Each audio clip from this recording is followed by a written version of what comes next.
welcome everybody. Thank you so much for joining us for this season 3 of the ACG Social Mixer Series. I am here with my special voice actor guest, who will be at PuchiCon Anime and Video Game Convention taking place May 14 and 15 at the Camelback Mountain Resort in Tannersville, Pennsylvania. Please join me in welcoming Austin Tindle. Thank you so much for joining us. The proud waves. So tell us more about yourself, as we have a general audience of many different genres that might or might not know you. I am an actor. I live in Dallas, Texas. I'm mostly known for my English voice dubbing for popular animes. I play the lead character in Tokyo Ghoul, Ken Kaneki. I play Karma Akabane in Assassination Classroom. Marco Bott in Attack on Titan. Recently, you can see me as Ryo in Shenmue on Cartoon Network every Saturday at midnight. And One Piece is going to be releasing a new character that I voice. He's Sanji's brother. He's named Niji. He's part of the 66 crew. He's pretty cool. And yeah, video game stuff. I've been in like over 300 animes. So wow, yes, the list goes on and on, I'm sure. Yeah. Got a few people that definitely know that as well. So just going a little bit about your background. So you are someone that specializes in theater. You've done theater major in a sense. So myself, I used to work backstage and do off-Broadway New York City theaters, and just seeing that experience and knowing what goes into that process. So tell us about you being in the community local theater. How's that experience been? I haven't gotten to act on stage in like 5 years, maybe more. Yeah, I got into theater in high school and in college. I was going to college for electrical engineering. And then I switched majors at the last minute and got really involved in the theater in Dallas. I did a lot of shows with Shakespeare Dallas.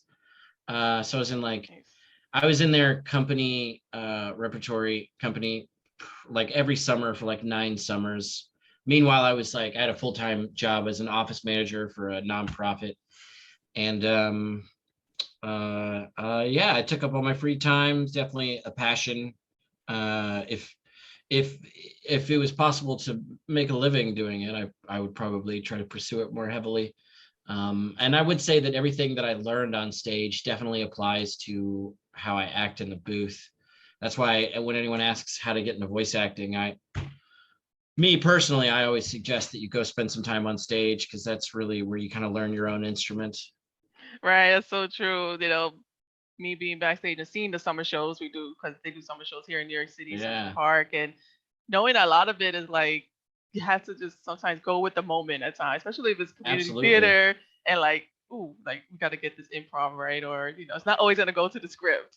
Yeah, there's a duality that I think that you learn too that applies in the booth very well for dubbing, which is you need to be sensitive and present so that you can respond naturally in the moment and try to give an authentic reaction to the stimulus of the scene, the objective of the character, while at the same time there has to be another part of your brain that's kind of dissociating and watching yourself from above to make sure that you're accomplishing all your goals, on stage, making sure that you don't forget your props, that you're standing where you're supposed to stand. In the booth, it's making sure that you're matching the flaps. You're always looking at 2 screens, kind of trying to stay in the emotional moment, but also making sure like, oh, did I pause where I was supposed to pause in the middle of that monologue? Stuff like that. Yeah, for sure. And just hear you talking about presence, sensitivity, and awareness. I practice yoga and mindfulness as well. Yeah. And knowing that I worked for nonprofit previously, I worked in education, and knowing that that's so important, and like just being aligned with yourself, your thoughts, and your emotions. Yeah. So just talking about that, how does that benefit you felt when it comes to acting? Oh, 100%. That's my acting philosophy. I think when I was younger as an actor, I would I had this more kind of Meisner approach, which a lot of Meisner training will kind of is a lot of sense memory, kind of trying to recall traumatic events from your past to put yourself in that space. Um, but I since then, and since some other training I've had, I did a month-long intensive at Shakespeare and Company way back in the day, and that started to change my philosophy on acting. And that one's, that program centers heavily on philosophies and techniques that you would pick up from like the Linklater technique. Kristen Linklater teaches that a lot. The Alexander method has a lot of these same principles of being aware of your body and trying to stay present and sensitive to stimulus. So that's become wildly useful for me as an actor. So now, if I'm going into the booth, I'm not like trying to get into the character, as in I'm not trying to like, oh, he's brooding, I'm going to try to get brooding. If anything, I try to be very, very zen, very checked into my body and my stance and my breath without trying to control those things too much. I try to engage my senses, recognize what the room smells like, what the temperature is, get something tactile going on, and puts me in my body. And then, if you don't think about it too much, our bodies are just naturally attuned to responding to stimuli. We see kids do it on the playground all the time. They express every broad range of emotion because they haven't been taught to stifle those impulses. So my acting philosophy is all about, stretch it out, recognize the places in your body that you're holding tension that are preventing you from just naturally responding. And, if you think about it, it's pretty common for all of us to be, in bed at night about to fall asleep, and then you end up replaying some event in your mind, or you tell some story, or you imagine what that conversation could have been like. And it's so easy in that moment to inhabit the emotion of this imagined experience because you're in a place where you're safe and you're not trying to accomplish the goal of being an actor or anything like that. So our body has that mechanism inside of it that we can tap into. And the more you breathe into it and relax, the more accessible those things become, in my opinion. That's my advice to anyone as an actor. And it's so interesting as you're going through that process because vowels live inside of our body, and different emotional states live inside of our body. Young voice actors always try to remind them, like, it's called voice acting, but you got to use your entire body, and you'll find a roadmap of trauma within yourself where you've learned to stifle impulses. We all at some point learned how to deal with fear and anxiety, and that manifests in our shoulders and our back in different places, and finding those spots and working on them and opening those up, amazing things can happen. Yeah, so true. Wow, that's definitely eye-opening experience. It's a bit of a rant. Oh no, it's definitely up my alley. So we appreciate it here at this podcast special. But with that, knowing that like you have to open up those experiences, which character that you've played so far do you feel made you get to those moments of like, oh, I'm really like digging deep into myself to like get to this character? Yeah, I mean, there's some of that in a lot of anime performances, especially anytime you're playing a protagonist. It's so often, even if it's in a fantastical environment or if it's a slice of life, you're still dealing with someone overcoming an emotional baggage. So on some degree, I'm constantly trying to be in that space. But I mean, Tokyo Ghoul was definitely one of the most involved characters I've played. Just he went on for so long, and there was such the emotional kind of peaks and valleys that he went through were so extreme that it's pretty hard to phone that stuff in. And so not only is it kind of challenging to push yourself that far, like emotionally, and justify it, but also just maintaining your health and your physical instrument without wearing everything out. And it's crazy too how the more loosey goosey you can get about it, and the more you can allow yourself to be to let go of your disbelief and wrap yourself into the story, that when you get to those extreme sounds, they can actually, like, it's easier to protect your voice, like the more invested you are in the narrative. So that show is was incredibly challenging. But there's other shows, like there's nuanced shows. I bring this up a lot, but My Roommate is a Cat was a show I did. And it's a pretty simple show. It's slice of life. It's very introverted and internal. And so the line readings, you know, I only need to feel so much to help accomplish the goal of the scene, to help tell the story. And in fact, a lot of times actors can get in the way, wanting to express their emotions so much that they're not really, it's from the purpose of playing, which is to hold a mirror up to nature accurately, not to like look at how great I can be at being sad. But there's nuance in those moments. I found myself like highly affected by the source material during that show, and having to like really I don't know,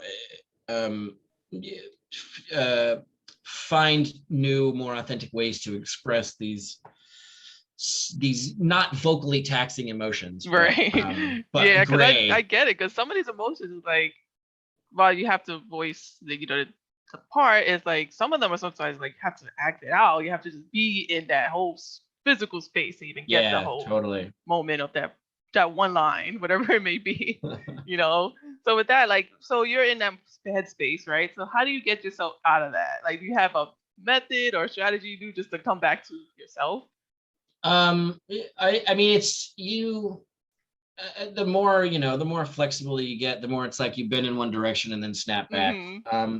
And the experience of being in the booth it's such a paint by numbers, cue to cue experience that I wouldn't say I've had many situations of like taking some of that home with me, as much as like I've been in some tough plays with rough source material, and that stuff kind of sticks with you when you spend 6 weeks rehearsing it, and every night you're spending 4 hours every single night repeating those same words in that same scene. I've seen, You know, the fun thing about doing anime is you, on average, you're saying these lines 1 to 3 times before you have to move on, and it's like you're going so quickly through so many different moments that you don't have time to hang on to it. And that's why that flexibility is so important too, if you're doing this type of thing, because you know, maybe you were able to get yourself really, really upset for this one scene. Well, guess what? You know, the very next cue is supposed to take place 2 days later, and your character's not upset anymore. So you better snap out of that right now. Exactly. You know, how well can you cry without completely making your nose stuffy and ruining the next 5 takes? There's you know, there's the art and the internal emotional aspect, but then there's just a lot of the technical stuff. And especially with anime, the technical aspect is going to be kind of almost more important than, oh, that felt really good. It's so musical, and and at the end of the day, it's not like an acting endeavor where we're exploring the character and making discoveries. Like, for the most part, there's nuance in there in the way that we as English actors are putting our own American intonation onto it. But for the most part, my job is to pay homage to the original actor's performance and give something comparable that makes sense within our language and culture. Yeah, sure. So we're going into like the last 2 questions, which I always try to leave for guests that we've asked questions, those who know you and those who just wanted to know more about you, because we usually do a social mixer piece if it's live, but we brought those questions here. So one question the audience asked is, you play various characters and their personalities, so which one do you feel you closely relate to the most? I mean, the real me is absolutely my character from My Roommate is a Cat, which not a lot of people have seen, but this character, he like experienced, like he loses his parents in the prologue, and he's a writer, and he's trying to think of his next thing to write, and he ends up like he's like eating lunch at a cemetery, and this cat wanders up. He ends up adopting the cat, but he's got like you figure out through the arc of the season that this guy has like severe social anxiety. Like, there's one episode where basically the entire episode is just him trying to work himself up to get the courage to go to the grocery store and buy cat food. And I am a massive introvert. And if I'm not in a structured environment, if I'm not on stage performing or presenting, if I'm in a crowd, like it takes a lot of energy from me to like navigate that.